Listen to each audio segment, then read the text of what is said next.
صليت على إبراهيم وعلى آل إبراهيم إنك حميد مجيد اللهم بارك على محمد وعلى آل محمد كما باركت على إبراهيم وعلى آل إبراهيم إنك حميد مجيد.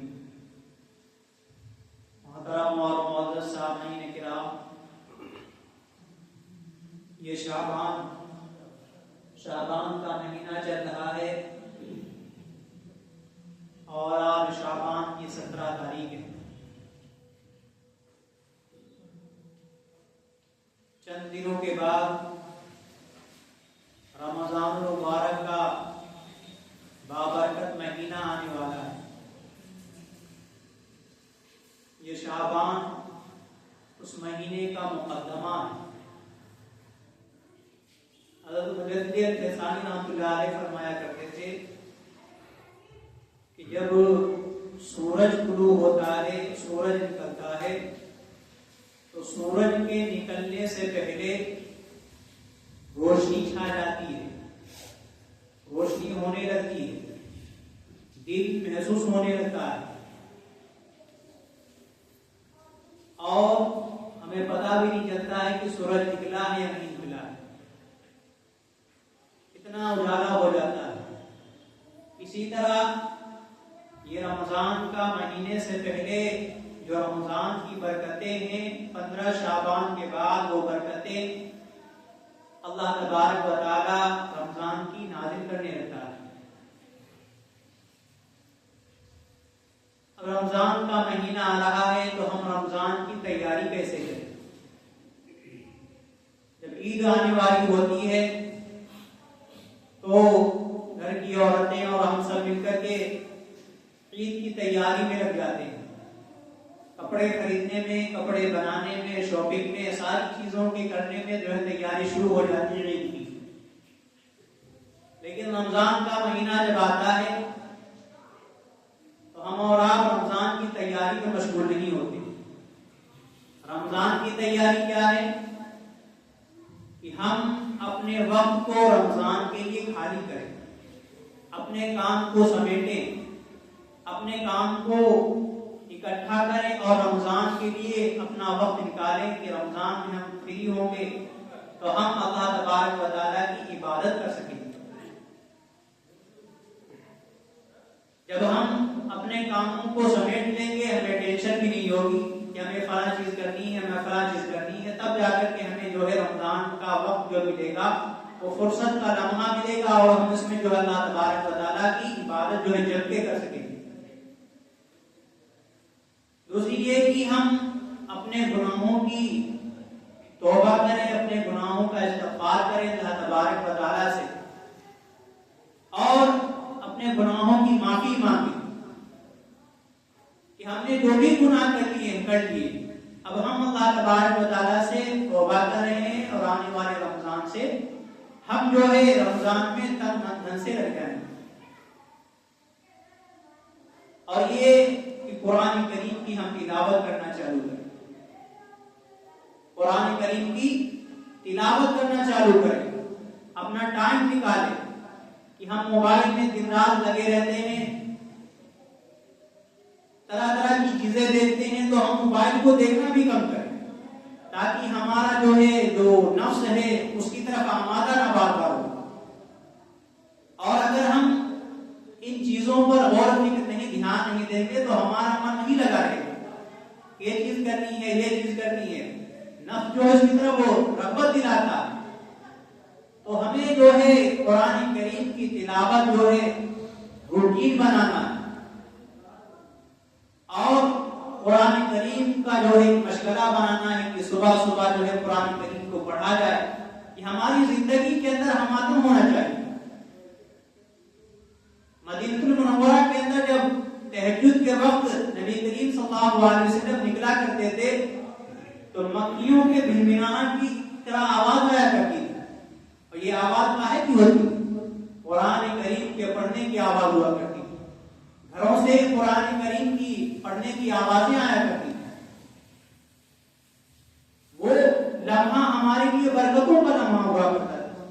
لیکن آج جو ہے سورج طلوع ہو جاتا ہے، ہم اور آپ سوتے رہتے ہیں، قرآن کی تلاوت کو درکنار سال پورا بیت جاتا ہے، تب جا کر کے ہم قرآن کریم کو اٹھا کر کے دیکھتے ہیں کہ قرآن کریم کا مطالعہ جو ہے تلاوت کرتے ہیں، اور وہ قرآن رکھے رکھے اس پہ دھول چڑھ جاتی ہے، وہ بددعائیں کیا کرتا ہے۔ اور ہم نے آج کل بنا کے علاوہ مسئلہ بنایا یہ ہے کہ قرآن کریم صرف مردوں کو ایثار ثواب کے لیے ہوتا ہے، یا دکان کی افتتاح اور ادھاٹن کے لیے ہوتا ہے، یا گھر کے افتتاح اور ادھاٹن کے لیے ہوتا ہے۔ صرف ان چیزوں کے اوپر قرآن کریم پڑھ لیا جاتا ہے، پھر اسی طرح قرآن کریم کو رکھ دیا جاتا ہے اور قرآن کریم کے اوپر دھول جمع کرتی ہے۔ یہ کس وجہ سے؟ یہ ہمارے گناہوں کی وجہ سے، ہمارے دل گناہوں سے بھرے ہوئے۔ حضرت عثمان غنی رضی اللہ عنہ نے فرمایا کہ جب دل گناہوں سے پاک ہوگا تو قرآن کریم کی تلاوت میں من لگے گا، قرآن کریم کی تلاوت کرنے میں جو ہے جی لگے گا، اور قرآن کریم کی تلاوت کرنے میں مزہ آئے گا۔ جب ہمارے جو ہے دل ہی گناہوں سے بھرے ہوئے ہیں تو ہمیں قرآن کریم کے پڑھنے میں مزہ کہاں سے ملے گا؟ اڑتے ہیں قرآن کریم کے پڑھنے۔ قرآن کریم کے ہمارے اوپر جو حق ہے، پہلا حق یہ ہے کہ ہم قرآن کریم کے اوپر ایمان لائیں کہ یہ اللہ تبارک و تعالیٰ کی کتاب ہے، اور یہ کتاب پکی اور سچی ہے، اس کا ایک ایک حرف سچا، اس کے اوپر جو ہے ایمان لائیں۔ جب ایمان ہوگا، دوسری بات اس کے سیکھنے پہ زور دیں۔ یہ قرآن کریم اللہ تبارک و تعالیٰ کا کلام ہے، اور اسے ہر مسلمان کو سیکھنا چاہیے۔ سیکھنے کی کوئی عمر متعین نہیں ہوتی ہے کہ ہم بوڑھے ہو گئے ہیں تو قرآن کریم کو ہم کہاں سیکھ سکیں گے۔ لوگ ایسے نہیں کہ 60 سال 70 سال کی عمر کو پہنچ جاتے ہیں، پھر بھی قرآن کریم کو سیکھنے کے لیے اپنی اپنا عمر لگاتے ہیں اور اپنا دن جو ہے لگاتے ہیں کہ قرآن کریم کسی طرح سیکھ جائے۔ یہ کس وجہ سے؟ کہ قرآن کریم کی ان کے دل کے اندر محبت ہے، قرآن کریم کی ان کے دل کے اندر محبت ہے، اور قرآن کریم کو سمجھنے کی کوشش کریں، قرآن کریم کو سمجھنے کی کوشش کریں۔ جو قرآن کریم پڑھیں ہمیں چاہیے کہ اس کے اوپر جو اس کے مفاد ترجمے ہیں اس بھی پڑھنا چاہیے کہ اللہ تبارک و تعالیٰ ہم سے کیا کہہ رہا ہے، ہم سے کیا لینا چاہ رہا ہے، ہم سے کیا کروانا چاہ رہا ہے، ہم سے کس چیز کے لیے بچنے کے لیے کہا جا رہا ہے۔ تو یہ قرآن کریم کو جب ہم پڑھیں گے، جب ہم سمجھیں گے، تب جا کر ہمیں پتہ چلے گا کہ قرآن کریم یعنی اللہ تبارک و تعالیٰ کا کلام اور اللہ تبارک و تعالیٰ ہم سے کیا کہنا چاہ رہا ہے۔ جب ہم قرآن کریم کا مطالعہ کریں گے، ہمارا دل جو ہے پاک ہوگا، ہمارا نفس جو ہے پاک ہوگا، اور ہمیں اللہ تبارک و تعالیٰ کا خوف ہمارے دل کے اندر بیٹھے گا، تب جا کر کے ہماری زندگی ایک روٹین پر آئے گی۔ یہاں جب ہم کوئی کام گناہ والا کرنے چلیں گے تو ہمیں یاد آئے گا کہ فلاں قرآن کریم میں فلاں جگہ پہ یہ ارشاد ہے، اللہ تبارک و تعالیٰ نے اس چیز سے قرآن کریم میں روکا، یہ گھبراہٹ ہوگی اور ڈر ہوگا، تب جا کر کے جو ہے ہمارے جو ہے ہم پورے دین کے اندر ہوتا ہے۔ اللہ تبارک و تعالیٰ نے اس کے ذریعے ہدایت دی۔ صحابہ کرام رضوان اللہ تعالیٰ علیہم اجمعین جب قرآن کریم کو پڑھا کرتے تھے تو لوگ سن کر کے ان کے دل ان کی طرف کھینچا کرتے تھے۔ حضرت ابوبکر رضی اللہ عنہ حبشہ کی طرف ہجرت کرنے کے لیے نکل گئے۔ نبی کریم صلی اللہ علیہ وسلم نے صحابہ کرام رضوان اللہ تعالیٰ علیہم اجمعین کو حبشہ کی طرف ہجرت کرنے کے لیے اجازت دے دی۔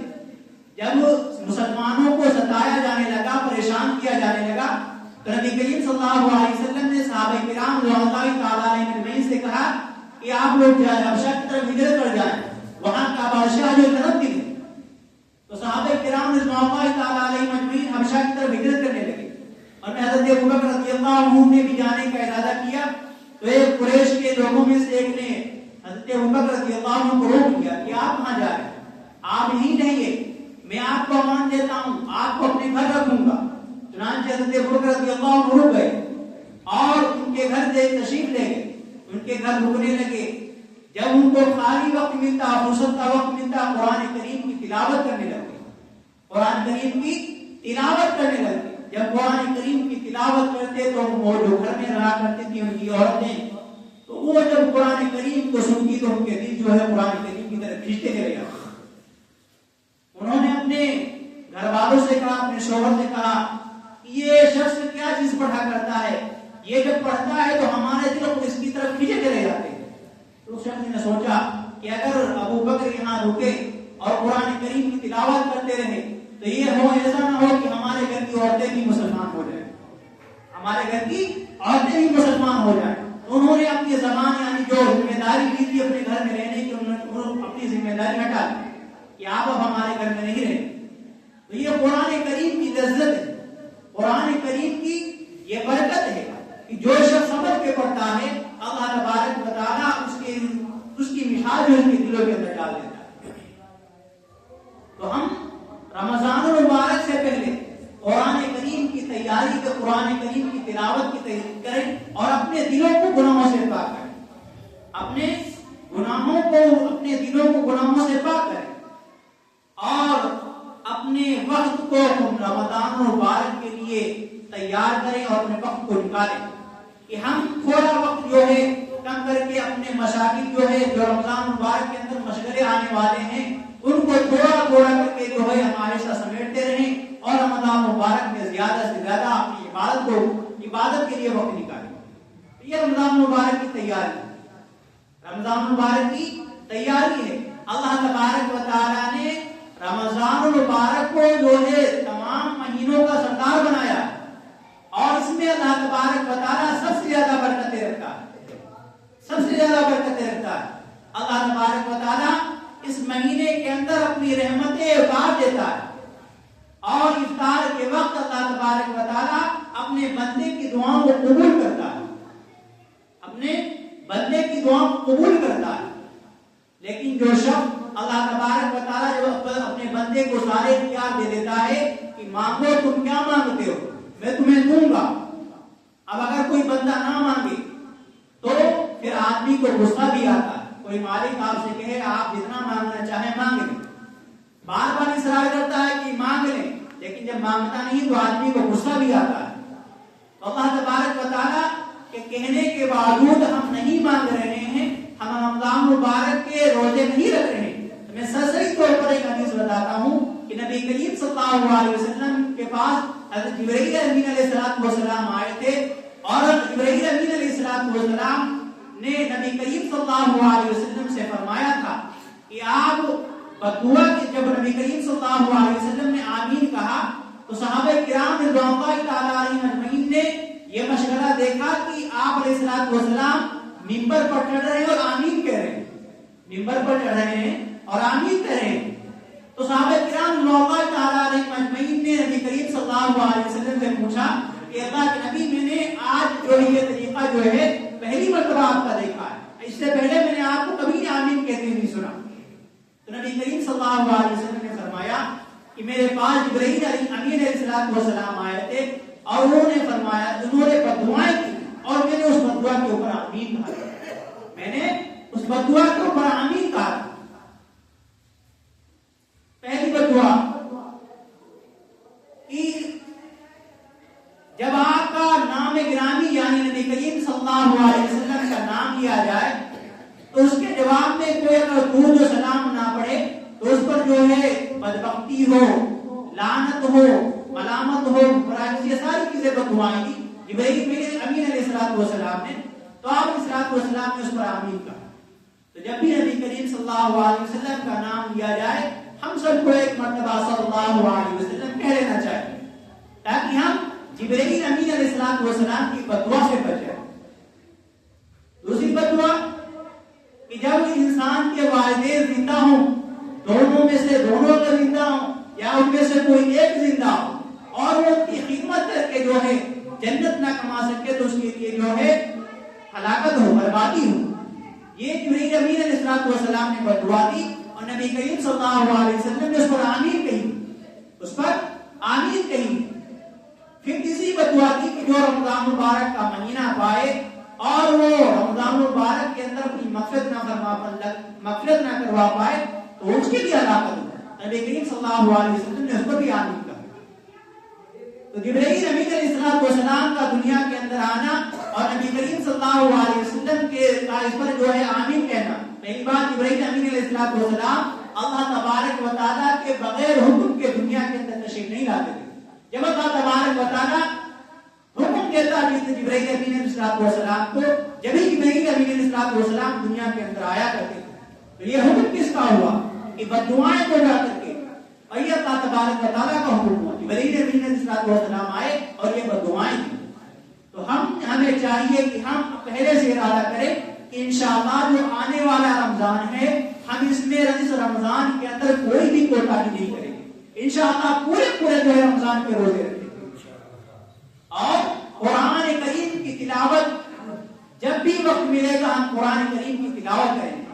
ہمیں قرآن کریم نہیں پڑھنا آتا ہے, ہمیں دو چار سورتیں یاد ہیں, قل احد یاد ہے, قل اعوذ بالفلق یاد ہے, قل اعوذ بالناس یاد ہے, یہ بھی تو قرآن کریم کا حصہ ہے. ہمیں چاہیے کہ ہم اس کو بھی بار بار پڑھتے رہیں, بار بار ذکر کرتے رہیں گے کا نہ ہو اس کا ذکر نہ ہم استغفار جو ہے کرتے رہیں, بار بار استغفر اللہ پڑھتے رہیں. اس سے بھی جو ہے ہمیں گناہوں کی مغفرت, ہمارے گناہ مٹتے ہیں. اور قرآن کریم جہاں تک ہو سکے سب سے زیادہ قرآن کریم کی تلاوت کرتے رہیں.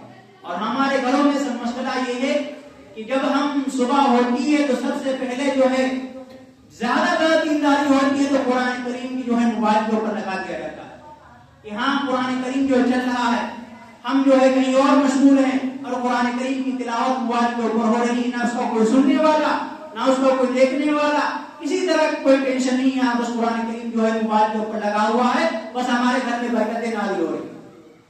دوسری بات, مسلمانوں میں یہ عام غلط فہمی ہے کہ قرآن صبح جو ہے قوالیاں بجا کر کے رکھ دی جاتی کہ ہاں اس کے ذریعے ہمارے گھروں میں برکتیں آ رہی ہیں. جہاں ڈھول تاشے کی آواز آ رہی ہو وہاں جو ہے کہیں اللہ تبارک و تعالیٰ کی رحمت نازل ہو. ایک مرتبہ نبی کریم صلی اللہ علیہ وسلم صحابہ کرام رضوان اللہ تعالیٰ علیہم اجمعین کے ساتھ جا رہے تھے, راستے میں ڈھول تاشے کی آواز آ رہی تھی. نبی کریم صلی اللہ علیہ وسلم نے کانوں میں انگلی ڈالی اور وہاں سے جلدی نکلنے کا حکم فرما دیا, جلدی نکلنے کا حکم فرما دیا. تو جو نبی کریم صلی اللہ علیہ وسلم کا عمل یہ ہے کہ جہاں ڈھول تاشے کی آواز آتی ہو آپ علیہ السلام کانوں میں انگلی ڈال کر جلدی سے نکل جا رہے ہیں, تو ہم یہ سوچ رہے ہیں کہ قوالی بجا کے جو ہے ہم اپنے گھر میں برکتیں نازل فرما رہے ہیں. ہرگز نہیں. یہ قوالیاں ایک بظاہری طور پر کہ اس میں جو ہے اسلامی واقعات گائے جاتے ہیں, لیکن اس قوالیوں کے اندر شرک کے الفاظ کچھ ہوا کرتے ہیں. کہیں ایسا مرتبہ بیان کر دیا جاتا ہے کہ نبی کریم صلی اللہ علیہ وسلم کو اللہ تبارک و تعالیٰ سے زیادہ مرتبہ بتا دیتے ہیں, اور کبھی بزرگوں کی آواز کو ایسا بتا دیا جاتا ہے کہ سارے کے سارے یہی چیزیں کرنے والے ہیں, سارا کا سارا اختیار انہی کے ذمہ ہے. یہ سوچ کر کے ہم صبح جو ہے سورج شروع ہوتا ہے, ہماری آنکھیں کھلتی ہیں, بس قوالیاں موبائلوں کے اوپر لگا دی جاتی ہیں اور سوچتے ہیں کہ ہمارے گھروں کے اندر برکتیں آ رہی ہیں. ہمارا مشورہ یہ ہونا چاہیے کہ ہم جیسے ہی ہماری آنکھ کھلے, فجر کی اذان ہو, ہم مسجدوں کی طرف دوڑیں.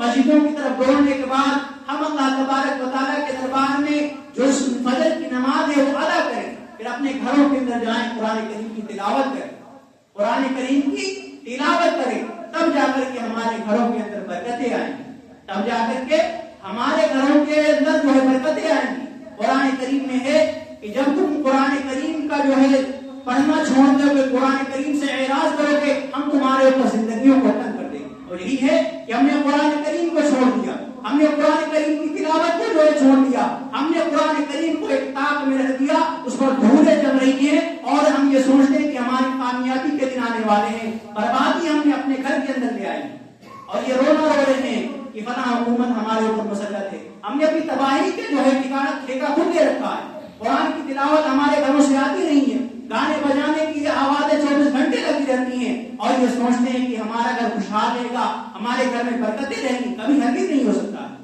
جب اللہ کے ناراض کرنے کی چیزیں ہمارے گھر کے اندر بچتی رہیں گی تو ہم اللہ تبارک و تعالیٰ کی رحمتوں کی امیدیں کرنا چھوڑ دیں. تو یہ رمضان مبارک کے مہینے کا مقدمہ ہے. یہ رمضان مبارک کے مہینے کا جو ہمیں چاہیے استقبال کرنا چاہیے. استقبال اس طرح سے کرے ہم اپنے گناہوں کی معافی تلافی کرے اور قرآن کریم کی تلاوت جو ہے کرنے کی روٹین بنا لیں, عادت بنا لیں کہ قرآن کریم کی تلاوت کرنی ہے. ایک پارہ کرنا ہے, آدھا پارہ کرنا ہے, ایک صفحہ کرنا ہے, آدھا صفحہ کرنا ہے. ایک روٹین ہونی چاہیے قرآن کریم کی تلاوت. ہمارے گھروں سے مصیبتیں بھی دور ہوں گی, پریشانیاں بھی دور ہوں گی. اللہ تبارک و تعالیٰ کہ نسبت عطا کی توفیق عطا فرمائے. وآخر دعوانا الحمدللہ رب العالمین.